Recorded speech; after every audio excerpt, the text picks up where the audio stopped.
Good morning. It's great to be here, and I love that our other campuses are meeting as well in person, and we're meeting online, and I'm glad that we are continuing to move forward in the midst of this. This is our fourth week in our series called Living in Tension, and as we started to talk about this series when we first put it together, I started thinking about my friend who broke her neck a few years ago on a trampoline. And how she just wasn't ready for whatever tension was in those springs, and it sent her kind of out of control and off the edge of the trampoline, and she got hurt really bad. And I just thought, isn't that the same thing that happens in our personal lives when we don't manage the tension well in our personal relationships? Somebody kind of maybe gets out of control, and we go off the edge, and somebody often gets hurt. And it's not the tension that's bad. The tension is what allows us to jump around on the trampoline, just like it allows us to have more fun, to go deeper in our relationships, to go to the next level. It's not the tension that's bad, it's how we handle the tension. And if we're going to take our relationships to another level, we have to learn how to live in the tension, how to manage that tension. I also think it's important, if we're going to be able to experience more of Jesus and to be able to express what Jesus means to us, how we handle the tension really matters. So I got in my car, in my daughter's car a few weeks ago, and when we bought the car, it had this little crack in the windshield. And the dealer had said, don't worry, he gave us a phone number and said, just call this number and somebody will come out and they'll repair that crack for you, and the bill will be on us. We'll take care of that. And so when I got in my daughter's car and I saw that crack still in the windshield, 3 years later, I had a little tension. Some of you are laughing, and I know you get this tension. And like, what do you do with that tension? You know, do you say something? Do I say something to my daughter? Do I just go fix it myself, or do I have to let it go? How do we handle that kind of tension? My wife and I had our first fight in a long time recently. And it was over something really stupid, as it usually is. My wife had gotten a response to some request that she had made, and it wasn't the response she wanted. And instead of letting it go, I felt I had to interject and help her understand why she got the reply she did. I should have learned a long time ago not to swing at every pitch, right? But I haven't, evidently. And so we were both tired. We were both, had been a tense day and some things. And so I made all of her anger and disagreement and disappointment with this other person, I turned it into anger and disappointment with me. And I tried to help her understand what this response was. And it did nothing good. I did nothing good with that tension. But see, we can't run or hide from tension. Tension always seems to find us somehow. It just finds us. And I think over the last year, it has probably found us at a higher frequency and maybe even with more intensity than what is normal. I think about, and some of you are nodding your heads, I think about some people, like you're now home and both spouses are working from home together. And now you know how your husband or your wife works at work.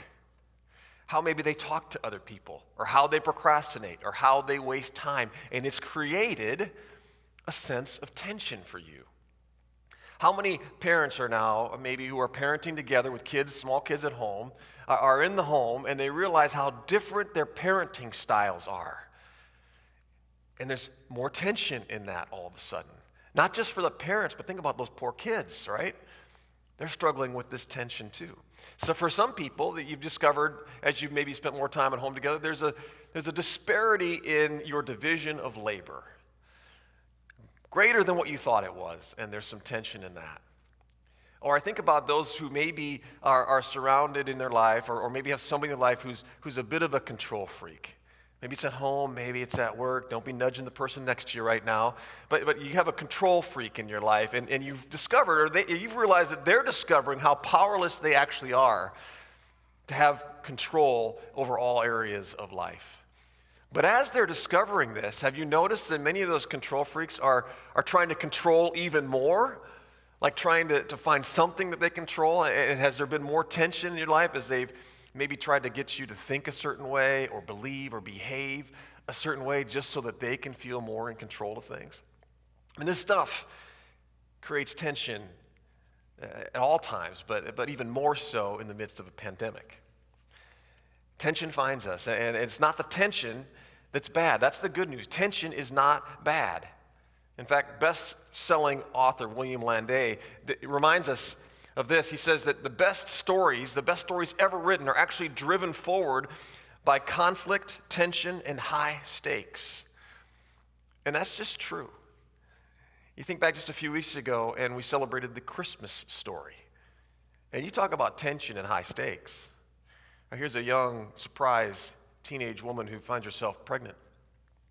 And the guy she's with, who she's going to marry, isn't the father of that baby. There's some tension in that story. And then you add to the fact that this baby is going to be somebody very important. It's going to be the Savior of the world. There are high stakes, tension and high stakes driving that story forward. Think about Jesus' mission that he lived out on earth, and then he dies and he leaves his disciples responsible for carrying on that mission. They have no idea what they're supposed to do or what that's going to look like. Many of them still don't. There's some tension in this. Now, Paul was certainly familiar with tension. And in his first letter to the church in Corinth, he addresses a church that's actually being torn apart by tension. It's resulting from disagreements that they're having about certain religious beliefs and practices. And he begins the letter by telling them, listen, you guys have all kinds of knowledge. I'm so thankful for the knowledge that God has given you. Knowledge is a really good thing. But you've got to stop quarreling with each other. And then Paul says this.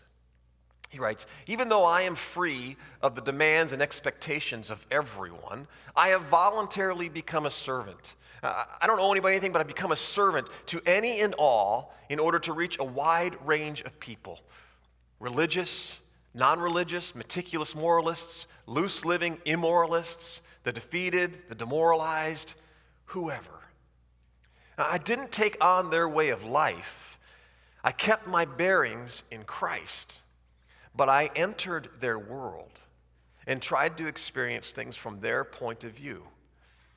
I've become just about every sort of servant there is in my attempts to lead those I meet into a God-saved life.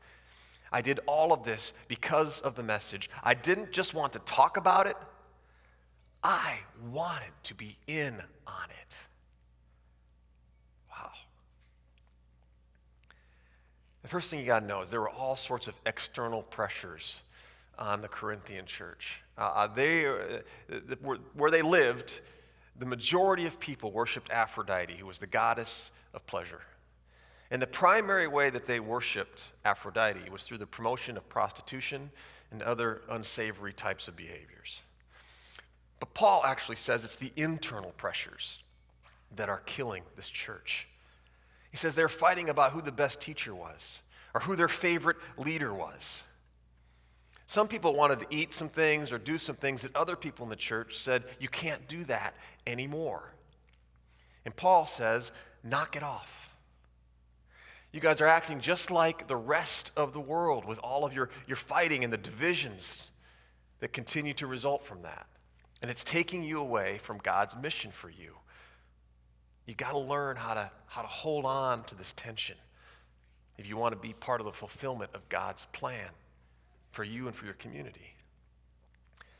And see, when I read this, I think Paul not only is sharing with the Corinthians and reminding the Corinthians, but I think he's showing us some ways that we can better live in tension and conflict with high stakes that will actually help us move forward and establish better relationships. And so I want to share what I think are three principles that are in this short passage that Paul gives us. And with them, three questions that can maybe help us enter into tension a little bit better as we experience these three principles. And so here they are. These are three principles, and they're not very complicated, as you'll see. It's be with people, accept others, and be a learner. Three principles for living in tension. Be with people, accept others, and be a learner. Not complicated, but really, really challenging to live this out. They take lots of practice, just like jumping on a trampoline, and we will crash and burn at times, but if we'll keep going and keep working at these things, we can have better relationships. We can move forward to a better story. So looking at these first, be with people. What are we talking about? Be with people. Again, I look back to just a few weeks ago, we celebrated Christmas, and what did we celebrate?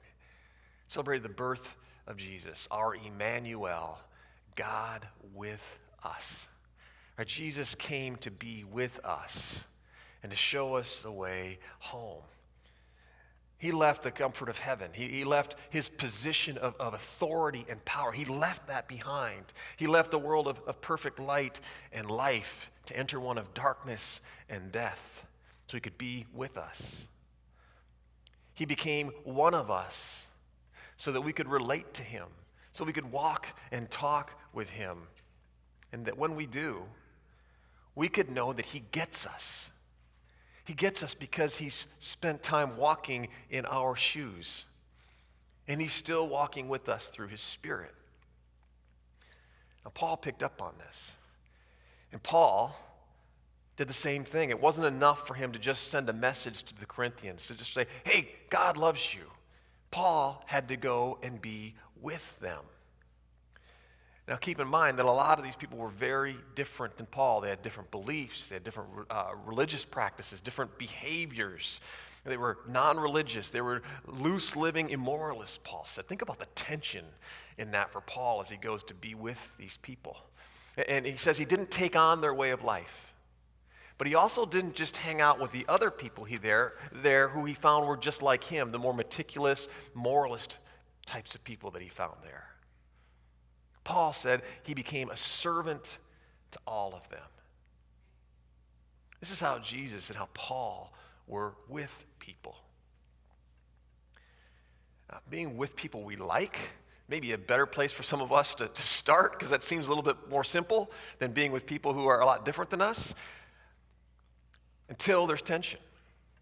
So when my wife and I had our fight a little while ago, the last thing we wanted to do was to be with each other, right? I mean, I didn't want to be with her at that point. She, I know, didn't really want to be with me anymore. And sometimes when the tension gets high enough, we have to kind of separate for a little bit. We have to kind of go back to our corners. We have to take a little time out, get some rest from the situation. But then eventually we have to figure out how are we going to move back together and live in that tension and move forward. So Cindy went to bed that night before me, as she normally does. But after she got ready for bed and she got in bed, she texted me and she just said, hey, I'm sorry and I love you. And you can come in, you can get ready for bed anytime you want, and you don't even have to talk to me if you don't feel like it. See, my wife knows that when I get emotionally flooded, it's hard for me to have real rational conversations. Sometimes I just need some space, and so my wife was serving me. She was giving me that space, even though that's not what she wanted. That's how she was a servant to me. And my wife is so much better at that than I am. But I know that my wife sometimes needs words to move forward.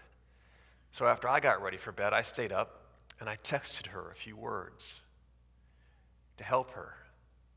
And that's how I served her, so she could read these words. And in the morning, the tension had eased, and we were able to come back together, and we were able to restore the relationship. Can there be anything better for restoring a relationship that's broken apart by tension than to actually serve the person who's the cause of your tension? Is there a better expression of God's love? And looking back on the whole argument thing, the key of this, I realized, was something else, and that the cause of the tension was much deeper, and it was simply that we just weren't very present with each other in those moments. Probably hadn't been very present with each other much that week. And so when we start to action, we're actually distracted by our work. We're both on our computers. We're actually in separate rooms at the time that we had our conflict. And if I'd have just been more present with her, I'd realize that Cindy didn't need an explanation for why she got the response she did. All she wanted was to have her disappointment validated. I wish I would have stopped before we entering into that, before taking that swing. I wish I would have stopped and just asked myself, one important question. I wish I would have known this question at the time. And I'm going to share this question with you, and I hope that it will help you as it's helping me now. And that's this, that when there's tension, am I willing and able to be fully present? Or am I distracted? Am I willing to be fully present in the midst of the tension? Or am I going to allow myself to be distracted? And when you think about this, how can we ever expect to be with somebody if we're not fully present, if we're not paying attention, if we're distracted? And yet we do this all the time. Whether it's our phones, whether it's on the watching Netflix or on the computer, whatever it is, our work. There's tension, and yet we still have these other things going on, and we're not really fully present and available to the other person. In fact, I think this is a good question to ask anytime we go to spend time with people. Am I going to be fully present with this person? Or am I going to allow myself to be distracted? But it's especially important to ask ourselves this question when there's tension. Am I willing and able to be fully present, or am I distracted? And clearly, I have some work to do on this. So one thing about teaching, God always works out what I need to work on first. Second principle I see in this passage, to live in tension, I think Paul's saying we need to learn how to accept others. And this is how Paul says it. He says he served a wide range of people, from these super conservative rule followers to the people where it was like anything goes, like they didn't have any rules for their life. He says, I didn't make their way of life mine. I didn't take that on, but I entered into their world. In other words, he says, I embraced them even when I couldn't embrace their beliefs or their way of life. And he did it on purpose. He did it with the intention of helping them to discover a God-saved life, he says. And I think to do this, I think Paul had to make a decision. The decision wasn't whether he was going to go and be with them, because he had seen Jesus go and be with people who were very different than him. And so as a follower of Jesus, he was going to go do the same thing. I think Paul had another question that he had to answer before he could actually go and live into that tension with these people who believed so differently than him and who acted so differently than him. I think he had to ask himself, am I going to be loving, or am I going to be judging as I go to be with these people?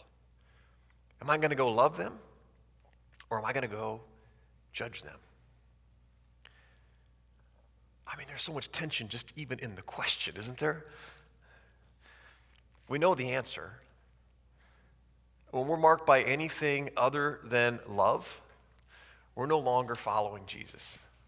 We know that people don't care about anything about us, about what we think, or about our faith, if we just go to be judging instead of loving.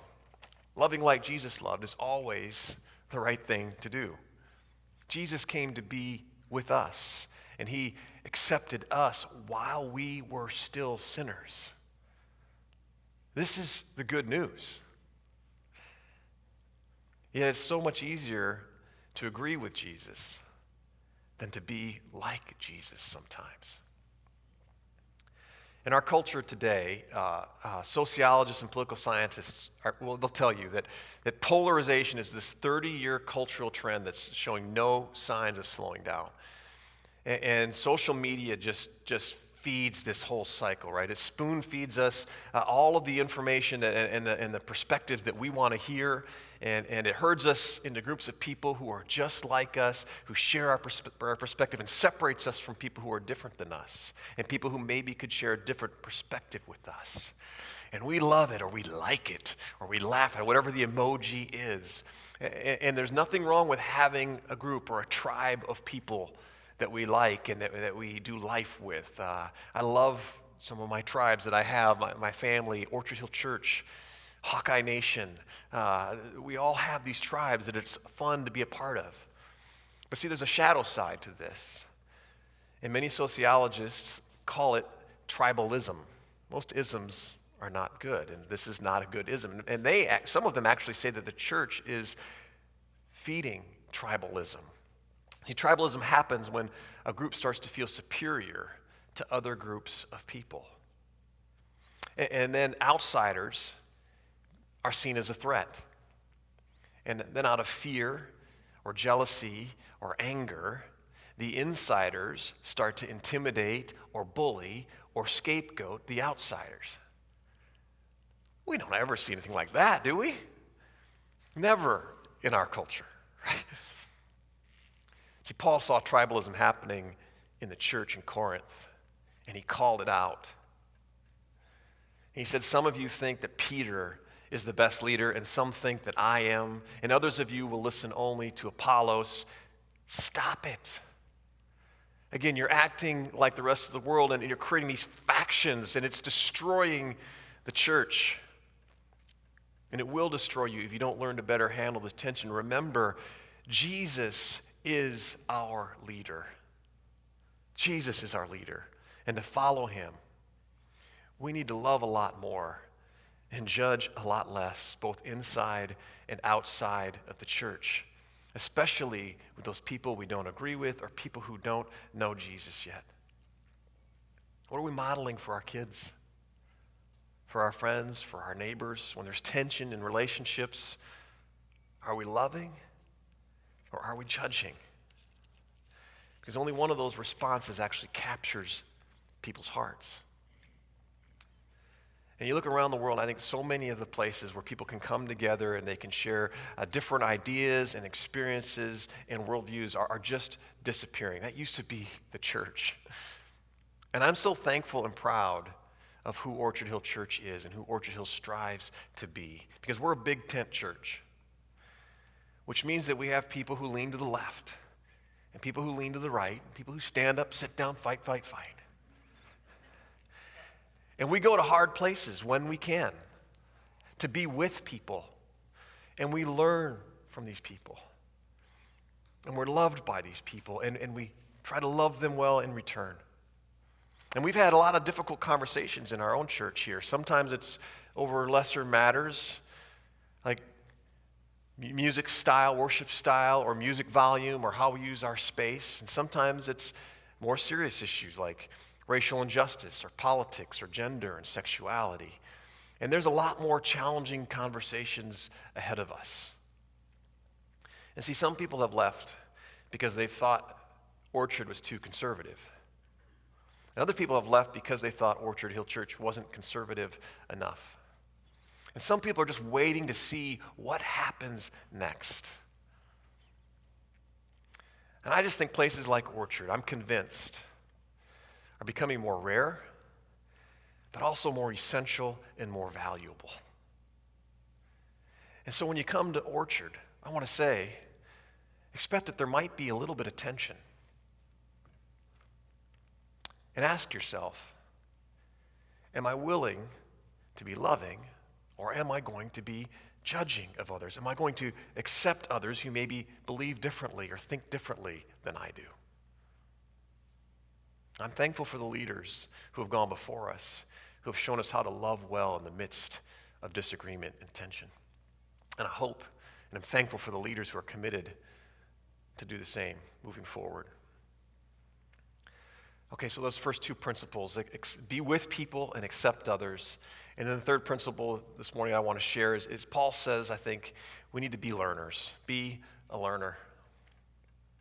Paul says he not only entered the world of others, but he tried to experience things from their point of view. And one of the things you got to know is that just before this section of the letter, Paul is talking again to the Corinthians. He's saying, listen, you guys have amazing knowledge. I'm so thankful. You guys are so knowledgeable in these gifts. And knowledge is such a gift, but you got to remember that knowledge has a tendency to puff up. Knowledge puffs up, he says, but love builds up. And he says, anyone who thinks that they know something probably doesn't know it like they ought to. In other words, I think Paul is saying, don't be a know-it-all. Nobody likes a know-it-all. It's so hard for me to sit on knowledge or be curious when I think that I have the answers, when I think that I really know something, or when I disagree with something you believe or some way you're behaving. And the more personal it is, or the more it's connected to a core value or a deep conviction, the harder it is for me to sit on that knowledge. And this happens to us every day, whether it's with our families at home or at work or even in the roundabouts. I've seen everything in those roundabouts, from people not yielding to people yielding who shouldn't be yielding to people driving the wrong direction. And I got the one over here by College Square the other day, and there was someone in front of me who just wouldn't go. And the cars are piling up, and finally I tapped the horn, and I think I maybe even shrugged my shoulders like, are you ever going to go? I grew up traveling east because my mom had a sister out east, and I grew up learning the roundabouts. They're called rotaries out there. And so I drove on these when I was 16, 17, 18. I don't know, I was young. So I had some knowledge from a very young age about roundabouts, and I just figured this person in front of me needed some of my knowledge. But as soon as I beeped the horn, they looked up in the rearview mirror, and I recognized their face. New knowledge, right? And I was like, oh, like that should even matter, how I behave. But just think if there would have been other knowledge I would have had. Like maybe this person had just recently been in an accident and they were traumatized. They were scared to death to be on the road. Or maybe they had really precious cargo. Like how maybe that would have changed how I was behaving. See, there's a question I need to learn to ask myself when there's tension like this, or when I think that I know it all. One is like is there something I don't know that I think I know? But am I open to learning something new? Am I open to learning or being changed? Is there room in me to grow? See, this is fundamental. Being a learner is fundamental to developing empathy. And empathy is the foundation for connecting with others. And when we're living in tension, it's so much more critical that we make a connection than to make a point. That's what Andy Stanley says. It's more important to make a connection than to make a point. And yet, when I experience tension, it's so easy to gravitate to what I know. Because if I can share with you what I know, and if it's more than what you know, then I can start to maybe feel a little bit good about myself, maybe even superior. Maybe it puffs me up, and that feels kind of good, until I start honking and shrugging my shoulders. Ain't nobody got time for that. Learning, on the other hand, leads to empathy and connection. You know, I've noticed that most of the time when somebody's struggling with something, like they don't really necessarily need more knowledge. And when I share more knowledge, it doesn't usually change necessarily their perspective, and it certainly rarely, if ever, never changes their life. It's never life-changing to share what I know with people who disagree with me. I think what most people need is for somebody to be with them, for somebody to accept them, and for somebody to be willing to learn from them, help them even learn from themselves a little bit. So, what would it look like for us to live in tension with a commitment to becoming learners? The commitment first to maybe go be with people and to accept them, to love instead of judge, and then to be learners so that we can develop a connection and maybe develop some empathy that unleashes a love that builds up and drives us forward to better relationships and a better story. Will you pray with me? God, as I started to share this, I said these are not complex, complicated ideas or steps, and yet they are so hard, I know for me personally, to live out when there's tension. And so I just ask, Lord, that your Spirit would work in us, Lord, to help us know how to live into the tension, how to apply some of these principles, how to ask some of these questions when we're experiencing hard things or when we're butting up against people who we disagree with, maybe who we desperately want to lead into a God-saved life even, that we might be able to trust you, that you are at work. And then to be able to just work like Paul, to serve people that we're with. Not worry that we have to change everybody, that we can accept them, we can love them. To know that, Lord, they'll figure out what we believe if they spend time with us. And that maybe in doing this, we can learn something about ourselves, learn something more about you. And Lord, you could lead us to better relationships and to a better story. It's in your name we pray.